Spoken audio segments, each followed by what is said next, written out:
Eridu, a megacity older than the first known civilization and older than the pyramids of Giza, was buried in the sands of the Mesopotamian desert for over 2,000 years. Now, scientists have made a discovery that changes what we know about the ancient city. They found over 4,000 canals around Eridu that brought water to more than 700 farms where people worked between the 6th and the early 1st millennium BCE. Now, Eridu was founded around 5400 BCE and was the city of the first kings and history's first city according to the Sumerian king list, an ancient text on a clay tablet. Ancient Sumerians believed that deities created this city when they decided to settle on Earth. Eridu plays such a big role in Sumerian myths and legends that, at some point, people used to think it was just a mythical location. The most famous Eridu myth says that the skies got angry because humans were too noisy, so they decided to send a great flood to wipe them out. A new study showed that the Euphrates River served as the source of water for the entire city. The researchers mapped what remains of the ancient landscape and found a well-developed network of artificial irrigation canals. They discovered 200 large main canals pulling water from the Euphrates, and those canals fed another 4,000 smaller canals. The team used everything from satellite images and drone footage to soil analysis, old records, and remote sizing tech to map out the area. The 700 farms that used the water from the system were different in size, from about 5,000 square feet to over 200,000 square feet. The main canals were a little over a half-mile long, and some stretched more than 5 miles. The smaller canals could be as short as 32 feet. Rivers in Mesopotamia were the main water sources for farming, so ancient farmers had to learn how to guide water from the river to their fields. It all started with simple methods, like digging small canals, but over generations, they learned how to build massive canals up to 62 miles long. The Euphrates itself helped the farmers. Water was moving thanks to gravity down its elevated riverbanks, and natural breaks in the banks let it spill onto the land. Researchers aren't sure when each canal was in use, and it's unlikely that all 4,200 canals were active at the same time during that long period. Now, Eridu used to be an important religious and trade center because of its strategic location on the Persian Gulf. Its economy mostly had to do with fishing, thanks to the Euphrates River. Researchers found fishing nets and weights and whole bales of dried fish at the site. And there were even models of reed boats, the earliest physical evidence we have for constructed boats anywhere. The city was thriving until people abandoned it around the year 600 BCE, and scientists still aren't sure why they did it. The local residents, plus the visiting pilgrims and merchants, had just exhausted all the resources of the land. They had to let it rest several times before abandoning the city for good. It happened when the Euphrates changed its course, and they lost their main source of water. Now, many centuries later, in 1854, a British official was on a mission to this area to check out a remote place that had a bunch of mounds called tells, which are piles of debris left behind by ancient human settlements. At first, Taylor wasn't impressed. He had been hoping to find something big, maybe statues, ancient writing, or ruins of palaces and temples. But with the brief time he had, all he found were things like walls, drains, stone platforms, and pieces of limestone columns decorated with tiny mosaic cones. But he didn't know that these boring mounds were hiding one of the oldest cities on Earth, Eridu. The people at the British Museum got interested in the finding, but the first full-scale excavations took place here only around a century later. The local Iraqi authorities got really interested in the excavations as they were hoping to find more about the earliest days of Mesopotamian history. So they focused on Mound 1, a massive tell as tall as an 8-story building. Soon they uncovered part of an unfinished step pyramid from the end of the 3rd millennium BCE. As they dug deeper, they found layers of human life going back in time. There were levels from the Uruk period, and even remains from a time before the Sumerians called proto-history. In those lower layers, they discovered multiple rebuilds of the Temple of Enki, the city's main deity. People rebuilt this temple again and again for over 2,000 years. Every time the temple collapsed, they built a new one right on top. Each new version of the temple was bigger and more impressive than the last. From the middle of the 4th millennium BCE, these temple buildings became massive, more advanced than anything else humans had built up to that point. The city in Eridu was also becoming more complex, with clear social classes. Eventually, they stopped rebuilding the temple and put up a step pyramid on top of the ruins. Even though Eridu faded, it likely stayed important as a religious site. Archaeologists found pottery from the 2nd and 1st centuries BCE during excavations, although there were no signs of houses. The Sumerians were an innovative civilization, as you can tell. By 1500 BCE, they invented the cedar plow, a tool that let farmers plow and plant seeds at the same time, using animals like oxen to pull it. This gear even came with instructions. Ooh. The Sumerian Farmer's Almanac gave farmers advice on how to grow more crops with proper tilling and irrigation. These smart farming tricks helped feed more people, which led to larger cities, an organized ruling system, and more focus on religion. And as their cities expanded, so did their work in writing, math, and spiritual life. 5,000 years ago, the Sumerians had already produced cuneiform, one of the first writing systems in history. So another recent find from the same part of the world proves that bureaucracy existed already 4,000 years ago. Archaeologists found ancient administrative tablets in another ancient Sumerian city. These clay tablets are the oldest solid proof we have of the world's first empire, the Akkadian Empire. The tablets were inside a state archive building made of mud bricks, which had different rooms that acted like offices. Now, before this discovery, archaeologists didn't really understand how the first known empire in the world, the Akkadian Empire, worked behind the scenes. But now, thanks to the recent Gerso excavations, we have the first real and unambiguous evidence of the empire's administrative system. They tracked everything – deliveries, spending, and inventory, from fish to sheep to grains, fabric, and even gems. The tablets also include population records, with names and jobs of men, women, and kids, an ancient version of a census. From these records, scientists found out that women played a key role in Akkadian society. Some women had powerful positions, like high priestesses. The tablets also show a wide range of jobs, from skilled workers like stonecutters to people with simpler roles like temple floor sweepers. Some even included building blueprints, field layouts, and canal maps, proving that the empire had serious organization and planning. Eventually, the city rebelled and gained its independence, and the Akkadian Empire's 150-year rule ended. Now, researchers are carefully cleaning and translating the tablets to fully understand what they say. These new finds will replace older, incomplete ideas about the empire and give us a way more accurate picture of how Akkadian power and the ruling system actually worked. About 14,000 years ago, some super-skilled builders from another planet landed on Earth. Their mission was to help build a massive stone complex with perfectly interlocking blocks. They used some advanced technology, centuries ahead of their time, and once the job was done, they disappeared without a trace. This is not a sci-fi plot, but one of the theories trying to explain the mystery of Puma Punku. Scientists don't officially accept it, but they still don't know for sure how, when, and who built this impressive construction.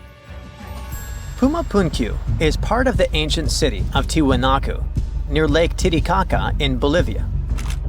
Tiwanaku is an important place in Inca traditions. They believed it to be the place where the world was created. Historians believe Puma Punku was built around 536 AD. The first Europeans discovered it in the middle of the 16th century.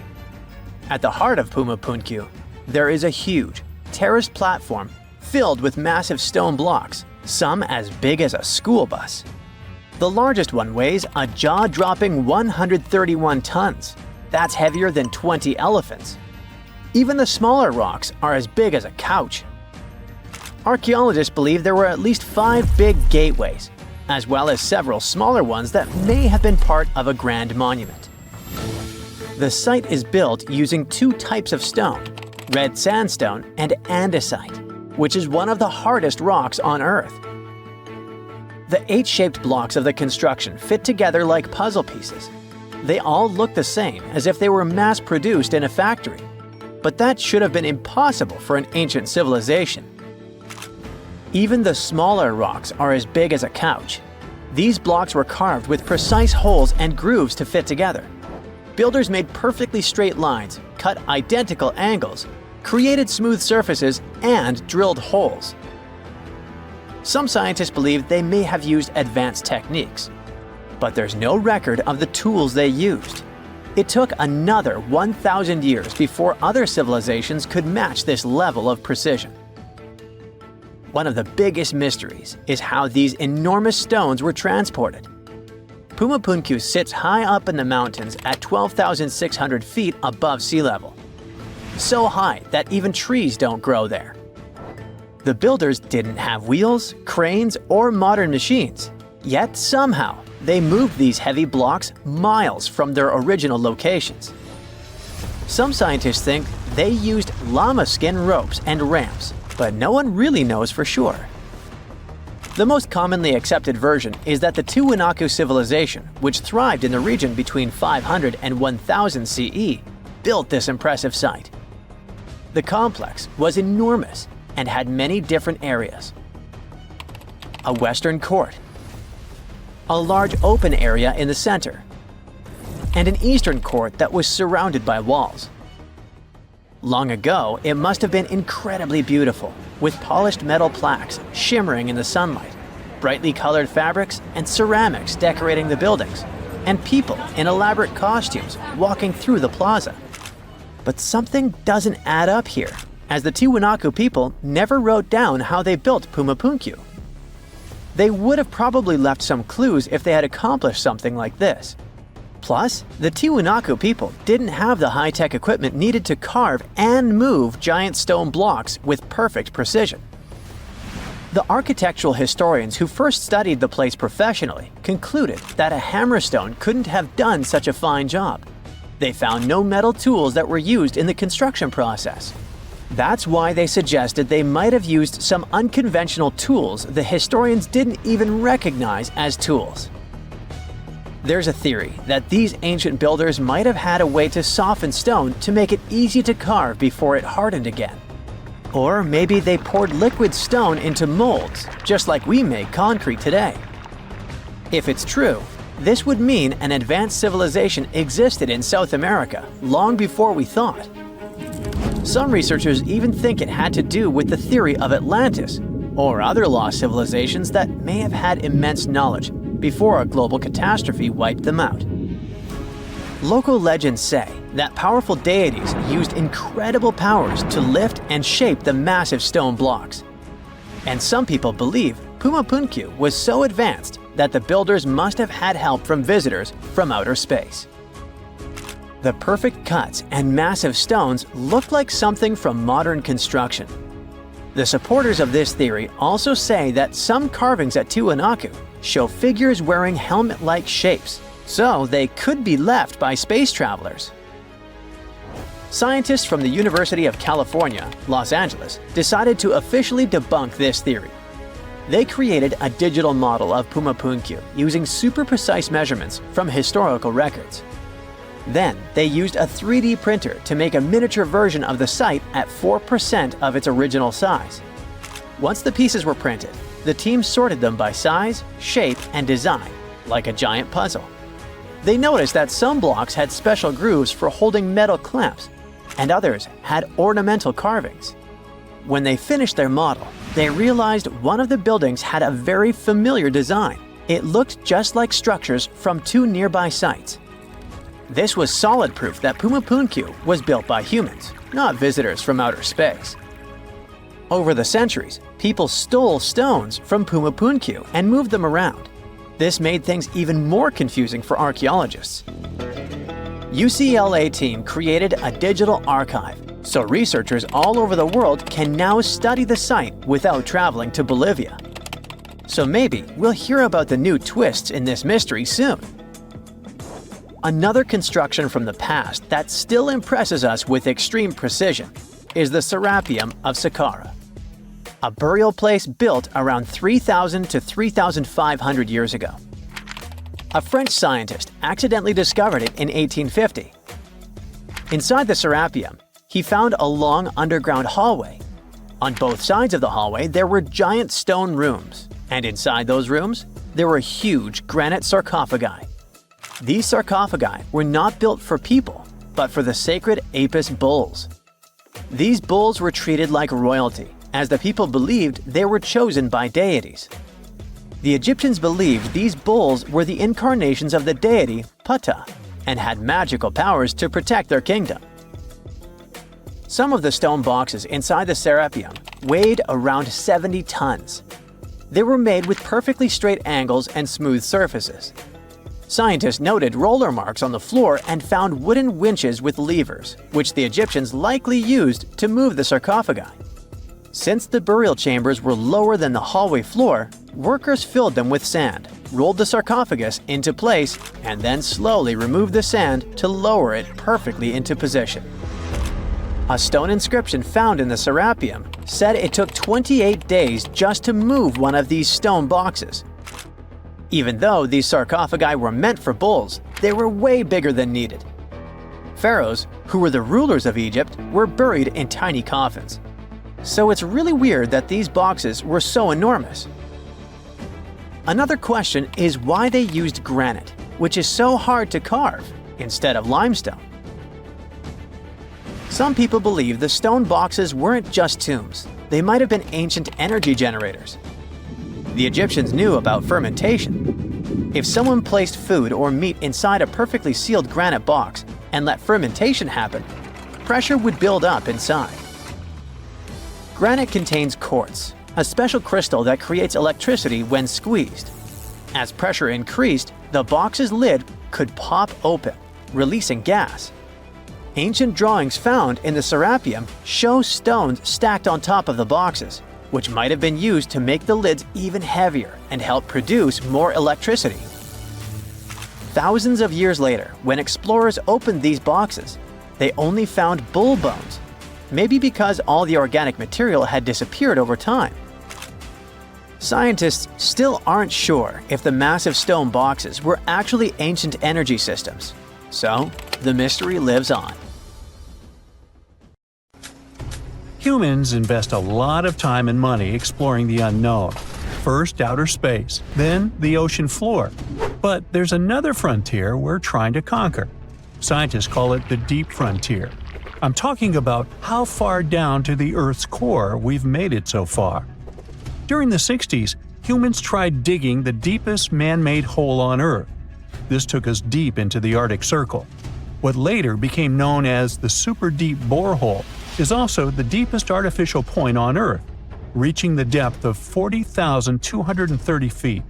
It took 20 years to drill this far into the Earth's crust, and researchers say this is only about 1/3 of the way through to the mantle. Here's a quick anatomy of our planet. If the Earth is like an onion, the crust is like the thick skin of this onion. This part is only 25 miles thick. Beyond this is the 1,800-mile deep mantle, and after that, right at the center of the Earth, is the core, which is made up of 2 layers, inner and outer. Now, can you guess where on the planet the crust is at its thinnest? On the ocean floor. When American scientists understood that, they started drilling holes on the seabed. This gave way to Project Mohole. It began in 1961, but their technology to drill deep holes on the ocean was really bad. They had to improvise. They installed a system of propellers along the sides of their drill ship to keep it steady over the hole. The main challenge was to drill as vertically as possible. Otherwise, that deep hole would look more like a deep maze. Both the Kola Super Deep Borehole project and the Project Mohole came to an official stop in the years that followed. But hey, humans have built some pretty deep stuff underground. In 1963, a Turkish man took a swing with his sledgehammer to improve his basement and discovered a tunnel. That tunnel entrance led to more openings that connected a multitude of halls and chambers. He didn't know it, but he had discovered Deringoyu. This once lost city was up to 18 stories tall and 200 feet deep. The city was large enough to host 20,000 people, and it was simply standing beneath Cappadocia in Turkey the whole time. Cappadocia hosts hundreds of subterranean dwellings. 40 of these underground cities are at least 2 stories high, but none of them are as huge as Deringoyu. There's not a lot of historical accounts of how Deringoyu was born. Some speculate that the oldest part of the complex was dug about 2000 BCE by the Hittites. The Hittites were an Indo-European civilization who formed one of the first major civilizations of the Bronze Age in West Asia. Scholars think they built this underground city to protect themselves from invasion. Others think it was actually the Christians who built the city in the 1st century CE.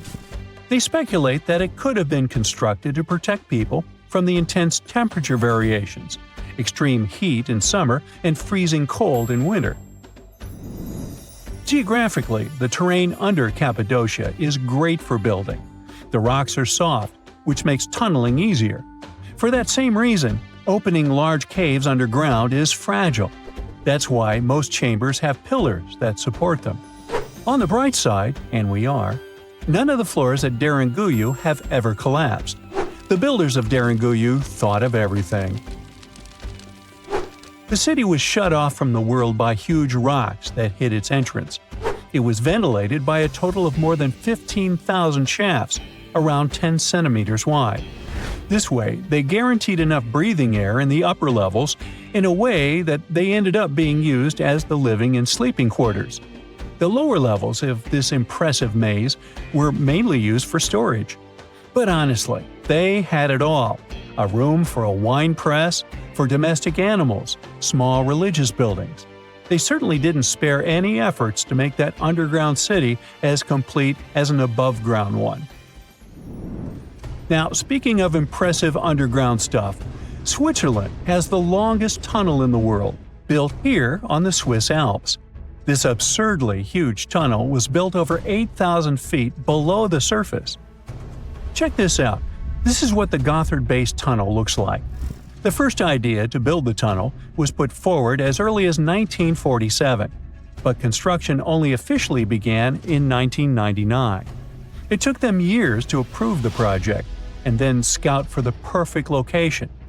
Even so, the 73 different rock types that compose Massif turned the construction into a real challenge. Some of the rocks were as hard as granite, and others were as soft as sandstone. This meant they needed different approaches and equipment so the whole thing wouldn't crumble down. Overall, they had to excavate about 28 million metric tons of rock to make way for the tunnel. There were many other challenges to build that far into the earth. The deeper into the mountain they got, the hotter the temperatures were. Since there's no natural ventilation, temperatures would get as high as 115 degrees Fahrenheit, making it really hard for workers to endure. The tunnel stretches for 35 miles from one end to the other. During the construction, workers had to use 4 massive tunnel boring machines, aka moles, to penetrate through the massif. Each of these moles was around 1,400 feet long. But that was one of the best things they could do, since these machines limit the disturbance to the surrounding ground and help to produce a smooth tunnel wall. You'd never guess that the world's deepest basement belongs to the Sydney Opera House in Australia. The building goes as deep underground as it grows above ground. But this basement isn't just the Opera House's foundation, it's a parking lot. This unique parking garage penetrates 120 feet underground, or 12 stories deep, while most car parks are only 4 or 5 stories deep. But that's not all that makes it unique. You see, if they decided to build a normal rectangular parking space, This would end up eliminating a bunch of possible parking spaces. And since they wanted to maximize the space they had available, they had to come up with some superb structure. First, they opened up a man-made cavern to make that dream possible. Then they had to come up with a design. That's what led to the donut-shaped cavern, or what engineers call a double helix. This design shocked the engineering community for its innovative approach. But hey, it worked! Today, there is space for over 1,000 cars down there, which seems about right for an opera house. Let's wow once again real quick. Some underground structures may take up to an hour to reach.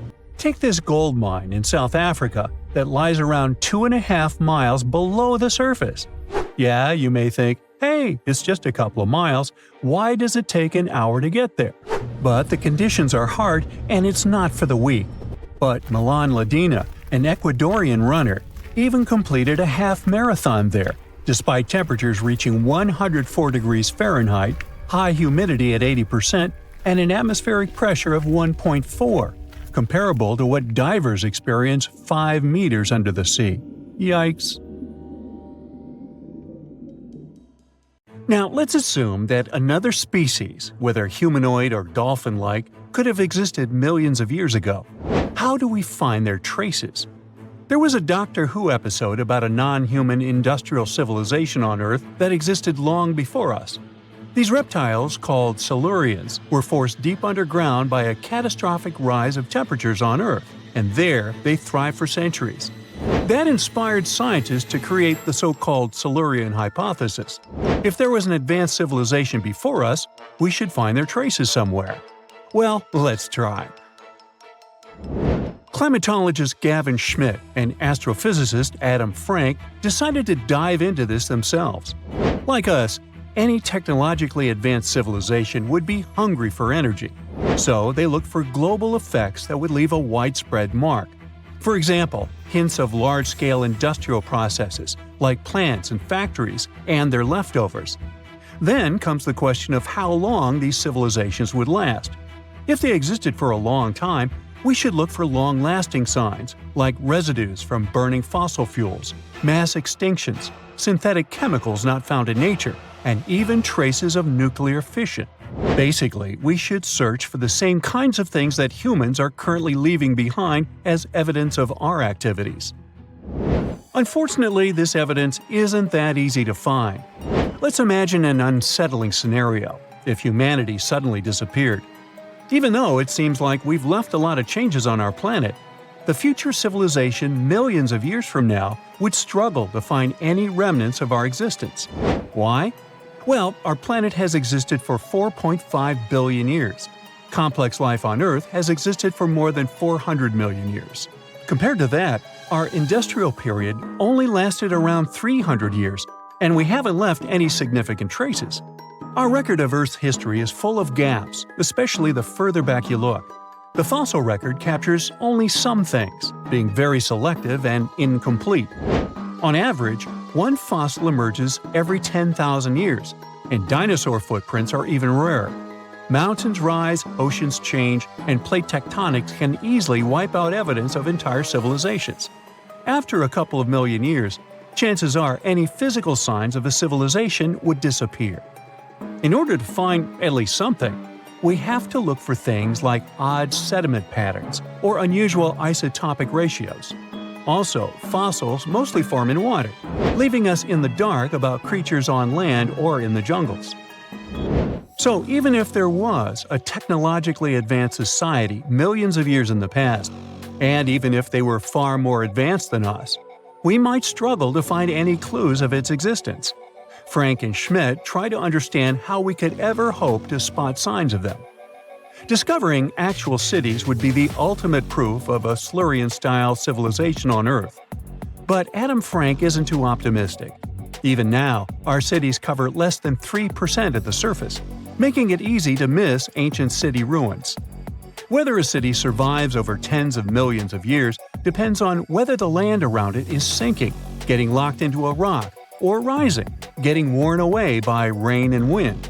So, places like the French Quarter in New Orleans might have a better shot of making it into the geologic record than, say, Haight-Ashbury in San Francisco.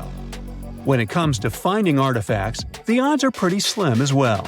No prehistoric iPhone would survive millions of years, fancy glass or not. Finding their fossilized remnants might be a bit more promising, but it's still tricky.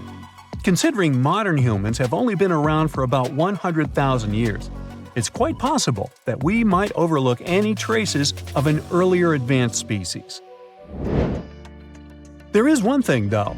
We could stumble upon their traces in rocks.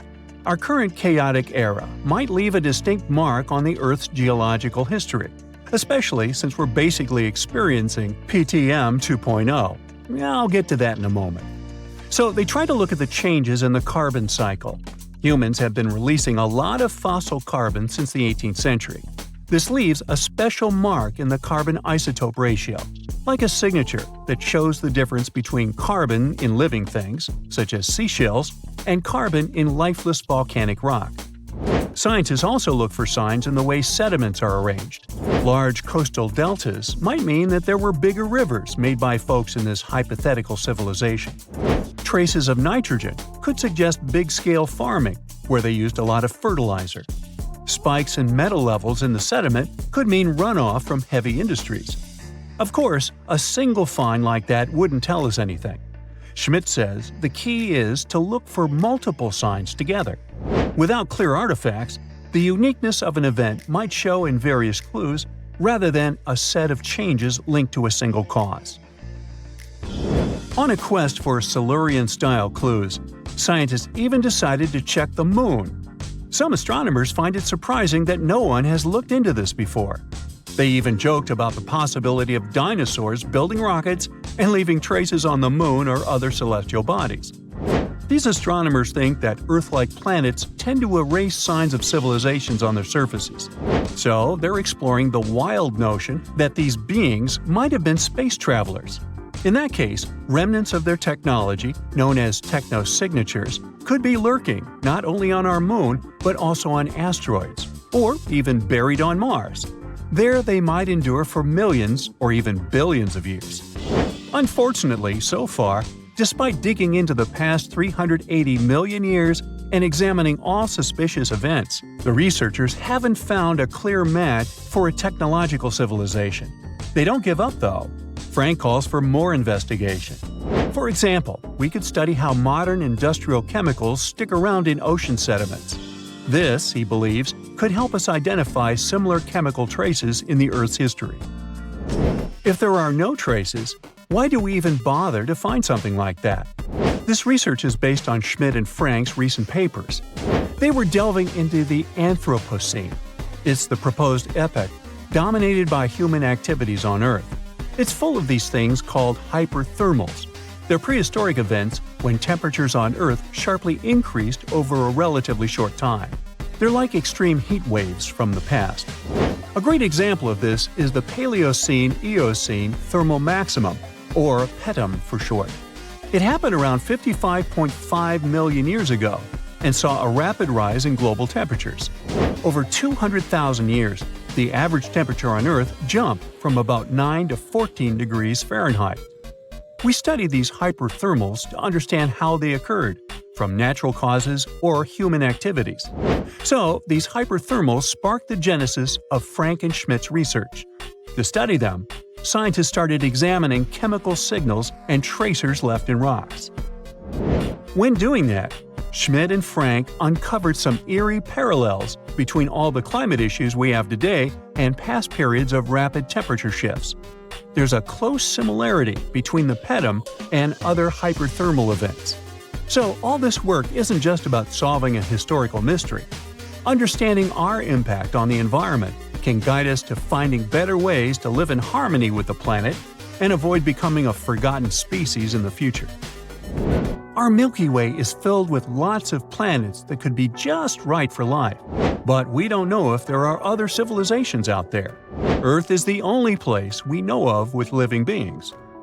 About 200 years ago, people wondered if there might be civilizations on Mars. Back then, it was a real question. But once we got pictures from space probes, we decided there wasn't any evidence for it, and that idea got stuck in our minds. Now, it's not even considered a valid topic for serious science. It's seen as kind of silly. But no one has set clear limits on what could have happened on our own planet a really long time ago. So, even if there is no proof, we shouldn't throw away the possibility. Don't forget, it took humanity a while to recognize dinosaurs.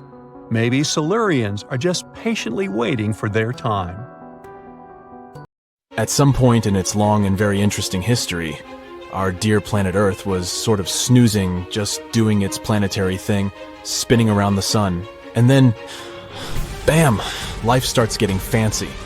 Plants and animals start strutting their stuff, showing off their complexity. Fast forward a bit, about 65 million years ago to be exact, and a cosmic disaster strikes, or at least that's what we presume. An asteroid probably smashed into Earth, wiping out the dinosaurs and other big animals. We can't pinpoint specifics about the asteroid, but we do know that it was extremely large and it crashed into our precious planet, creating a dusty mess that settled everywhere. You can still find remnants of that dust layer in sedimentary rocks today. If you dig beneath it, you'll uncover a whole bunch of fossils. These prehistoric creatures were living it up before the asteroid crashed the party. Think of it as the planet going on a cleaning spree, leaving a bunch of empty spaces waiting to be filled. And guess who took the opportunity? Mammals! These furry little critters were the ones to rise to fame. But why is it that this disaster became such a great opportunity for mammals? It's pretty simple, actually. With no big bullies around, they grew, multiplied, and had a population expanse. All kinds of mammals joined to fill in the blanks. Primates, rodents, basically, the whole furry gang. We're talking about placental mammals, marsupials, and even egg-laying mammals, adding some serious variety to the mix. We like to think of primates as our closest relatives here on Earth. What's their story? Well, around 63 million years ago, just a couple of million years after the dinosaurs' final dance, the primates decided it was time for a family reunion. They split into two groups, the dry-nosed primates, who became the cool monkeys and apes we know today, and the wet-nosed primates, who went off to become lemurs and aye-ayes, hey-hays. The fun didn't stop there. About 58 million years ago, the dry-nosed primates began their own little mission. One special guest called the tarsier, arrived on the scene, featuring big eyes that were perfect for late-night shenanigans. This tarsier took a different path from its primate relatives, embracing its unique niche and evolving separately. To this day, the tarsier is the only primate that feeds exclusively on meat. These little guys have a taste for insects, small birds, rodents, and even lizards. But that's not all that makes them unique. Their eyes are twice the size of their brains. Also, their heads can do a full 180-degree spin, just like an owl. Because of their features, the tarsiers are the true kings and queens of the night. With their superpower of ultrasonic tracking, they can spot their prey instantly. Plus, their legs and feet are like springs ready to launch them into action. They've got this special ankle bone called the tarsus, which gives them those epic leaping skills. Hence the name, if you were wondering. But let's leave these little critters to rest and get back to our story, shall we?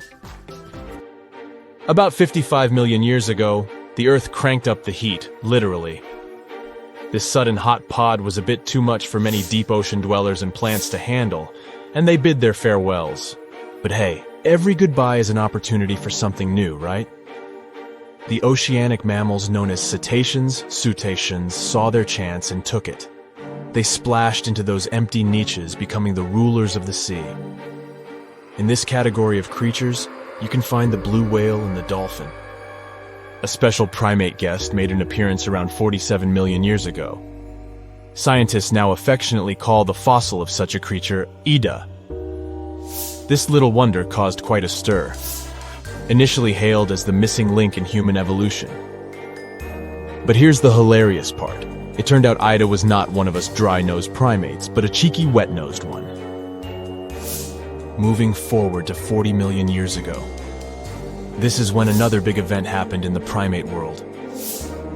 The New World monkeys, our distant cousins, decided to take a different path and branch off from our lineage of Old World monkeys. They packed their bags and set off to conquer South America, where they're still living it up today. What's the difference between the two, you might ask? Well, one crucial thing that sets them apart is the fact that the Old World monkeys had nostrils that pointed downwards.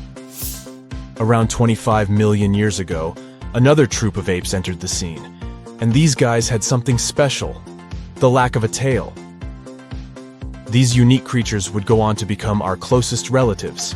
We're talking apes and great apes, the cool gang who share a whole lot of genetic similarities with us. The first ape to break free from the monkey madness was the gibbon. About 18 million years ago is when this little acrobat swung into the picture. A few million years later, the great apes made their grand entrance too. Orangutans were the pioneers, venturing into the wilds of southern Asia. We're getting closer and closer to the present. It was 7 million years ago when the great apes took a major fork in the evolutionary road. One path led to our ancestors, the future Homo sapiens, and the other path led to chimpanzees and bonobos. These two primate branches remained united for a few million years before finally going their separate ways.